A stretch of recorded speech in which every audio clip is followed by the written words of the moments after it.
Hi guys, it's your girl Erica and I'm back again with another video. So today, as you can see from the title, I'm going to be reacting to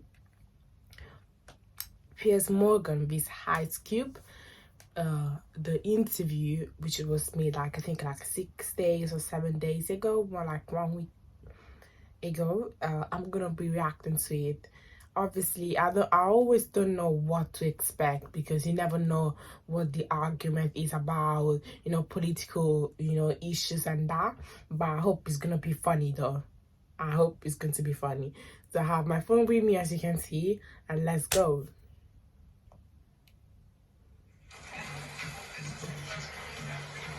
Always the ads, I don't know why. And I'm joined now by Ice Cube. Well, Ice Cube, thank you so much for joining me. Thanks for having me, man. It's great to have you. It's good to be here. A bona fide legend. I'm shocked. Oh, thank you. You like being called a legend? I'm shocked for Ice Cube to be in Piers Morgan. I'm shocked. Cool, it's cool. It's interesting because I'm still, here, and I still feel like I got so much to do. So it's nice. You were born O'Shea Jackson. Who actually calls you O'Shea? My mom, my pops, my wife, my brothers and sisters sometimes, but mostly everybody call me Cube. Is O'Shea different to Cube? Yeah. In what way? O'Shea's my real name, and when I hear that, I'm either looking for my family or a check. You know what I mean? Like, you gonna call me O'Shea? Hope you got a check. And Cube is what my friends been calling me since I was 12 years old. Let me ask you this. There's been a lot of stuff about the state of the world, about the state of America. Where do you see things right now? I think, people are very polarized in all kind of ways. People are afraid to speak out because of the cancel culture that we have today. So I just think, people are afraid and they're running to their corners, In a way, it is a cancel culture. It behaves like that. It does, because it makes not only the person that's getting canceled, they're trying to shut them up, but anybody's watching now, they shut up because they say, if it can happen to this guy, it can happen to me. So by smashing somebody who says something that you might not like and canceling them, it actually reverberates throughout the whole community, and everybody now is watching what they say all the time. Well, what's the answer to this? Because I think it's crazy that in a democracy like the United States, like the United Kingdom, that people are too frightened to speak their mind, to say what they think. What do we do about this? I think you say what you want to say, and to hell with the consequences. You got to be willing to fight for your rights and fight for what you believe in. And if you're a person who believes in freedom of speech, you have to fight and say what you feel and let the chips fall where they may, and stand on that. And, it may not be an easy road, but I think you feel better about yourself when you say what needs to be said at the time it needs to be said, and not afterwards where you go home and think, I should have said this when that guy was there, or when I was there, I should have said that and I didn't. Well, that haunts you more. You can definitely say what the hell you like on this show. It's called Uncensored for a reason. Well, that's why I'm here, man. That's You've always been uncensored. Let me ask you this. Is America more racist or less racist than when you were a kid? I think it's pretty much the same, because it's institutionalized, and the institution takes on different faces, so to speak. But I don't know if racism in the financial sector has gotten any better. We still have a hard time getting capital when we need it. We still have a hard time having that access to those, currency streams that's out there. And so, it affects us in the same way. In 1865, black people own maybe 1 or 2% of America, and I believe we're still in that same place. Is that right? Yeah, It's barely changed. barely changed. It's in some ways it's gotten worser. I mean worser, but it's gotten worse. I think the Corner Commission did something in 1968 about the poverty in America and how it affects all the people, and we're worse than we were in 1968. The last rapper that I interviewed in this very studio was Kanye West. Yeah. You've had a wobbly relationship with him, but you're back on track. I read that you saw him, in fact, a few days ago.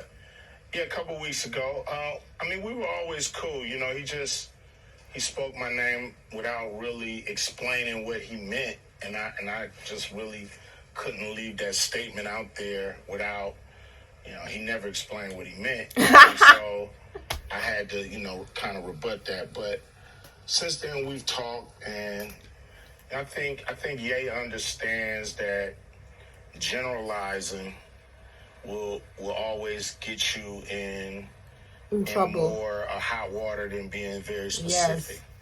Yes. Because I haven't really seen much of him since I interviewed him. He's kind of disappeared. I mean, how is he? How's he dealing with what's happened to him? I believe he's doing great. He's still, dealing with some people trying to hold on to his money. But for the most part, I believe he's in a good space. I think he's, learned a lot from this past year, and hopefully he'll come out better on the other side. When you saw some of the crazier things he was saying, the anti-Semitic statements he was making, what did you feel as someone who knew him well? What did you feel about that? I felt that if he was really upset with specific people, that the message he was saying would kind of hijack what he's really upset about, and that's kind of what happened. You just can't generalize. You have to be specific, especially if you're talking about anybody, any race of people. You have to be specific on who exactly you're talking about. Let's talk about the music industry. Huge amount of attention being given to artificial intelligence now. Yeah. Clearly it has awesome power, not least to replicate how people like you would make music. What do you feel about that? I think it's terrible. I think it's going to make people lazier, less creative. Could you imagine if an actor, if I decided not to do a sequel and the movie company said, we have the rights to your likeness. Right. We're going to put you in the sequel whether you want to be or not. Right. We have the right to. So now they use AI to put Ice Cube in a movie I don't want to be in, saying things I don't want to say and doing things I wouldn't do. So to me, that's terrible. Or taking an artist that's passed away and having them do a new song with lyrics that they may not agree with. It's just, it's a slippery slope that will hurt us more than it will help us. Is there a benefit that you can see where you could use AI to enhance what you do? We use, automation here and there to... Bro, Ice Cube just said something now, bro. You can use AI or I think probably because wherever, but if someone passed away, how are you be able to make a new song or a new movie, wherever it is, where you don't even know if the families or their, the parents or wherever it is, they agree with it, which is so crazy for me, because for example, how do you call it, Juicy Wood. I'm sorry guys, I do apologize. I don't remember the exact name. Juicy Howard made a new song, right? You know, late after, like, I don't know, for example, you know, all these rappers, or like, I don't know if you call it, you know, when Michael Jackson died, and you know, and after they made a new song, obviously I think is the best option is okay, yeah, they're making new things about this guy, you know, and but even though he passed away or she passed away, but for me, I really think, okay, but where the money goes, I hope the money goes to his close friends or close their relatives, or you know, like parents, like family, no, but not to like 100. There has to be 100% on families on close, not to like the manager, the agent, you know, or you know, all these like people that work in the industry, and they get money, they get profit by making something that the person's not even alive, right? But that's what Ice Cube is saying right now, and I totally agree with that. You know, because let's talk about it, like, help advance and make us sound better. But, you know, once you take the paintbrush out of the painter's hand, is it really a painting from him, you know? Right. Well, it's an interesting question, isn't it?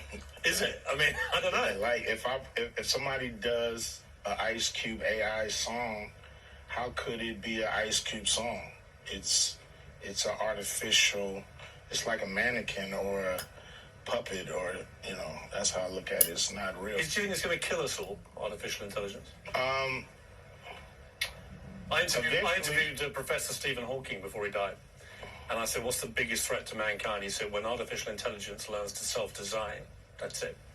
Yeah, I think, you know, it's already figuring us out in a lot of different ways. I've heard that it's learned how to lie. Yeah. You know, this is the, you know, in every science fiction movie, this is the beginning of the end. Yes. Yeah, definitely. If you knew it was about to end, what would you do on your last day? You've got 24 hours to live. Hug my family, love them, explain to them how much I care about them. You know, pray to my maker, and prepare myself to meet him. Would you have a last meal? If you want to make a full-time I income hate from home ads. working part-time, you I need hate to know this ads. one concept. Probably so. Yeah. What would you have? Everything I could stuff in my mouth. You're not going to worry about any dieting, right? Yeah. You know, I'll be probably sick off everything on that day. You turned down a $9 million movie role in 2021 because you wouldn't take the COVID vaccine. It was being mandated in Hollywood at the time. Any regrets? It's a lot of money. Not at all. Not one regret. You know, my thought when I heard that story? 9 mil. I see 9 million.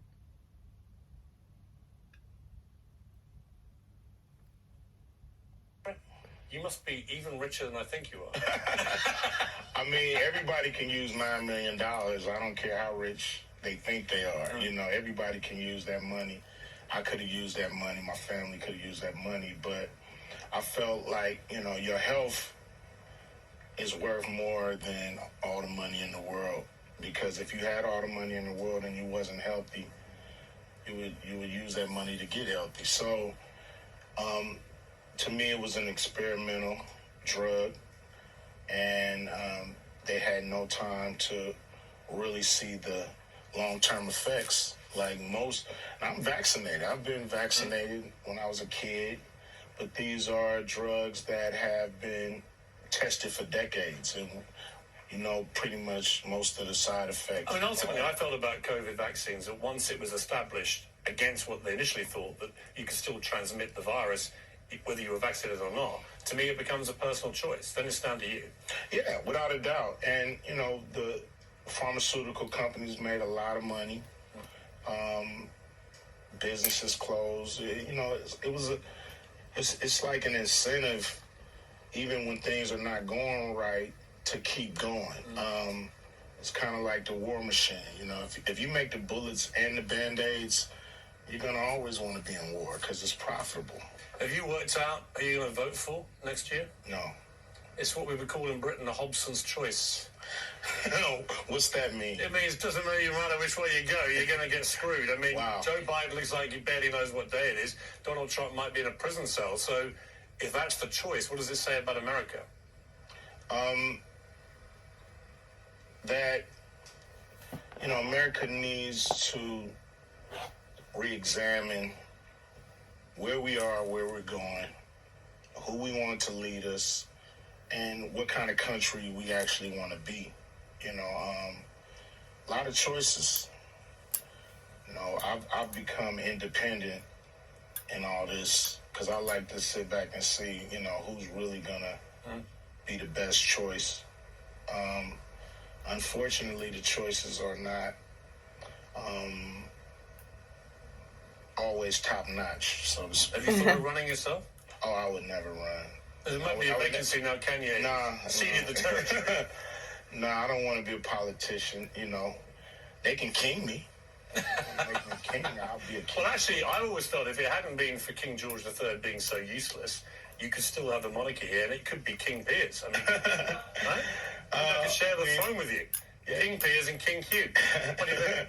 Hey, I think it's only room for one king, man. You know what I'm saying? Are you telling me to move aside? All right, I'll cede monarchical power to King Hugh. Okay. Thank you. Appreciate it. Great to see you. Thank you very Good much. to see you always. Really Chris. good. And that was the interview, the show interview between the show interview on Ice Cube with Piers Morgan, and yeah.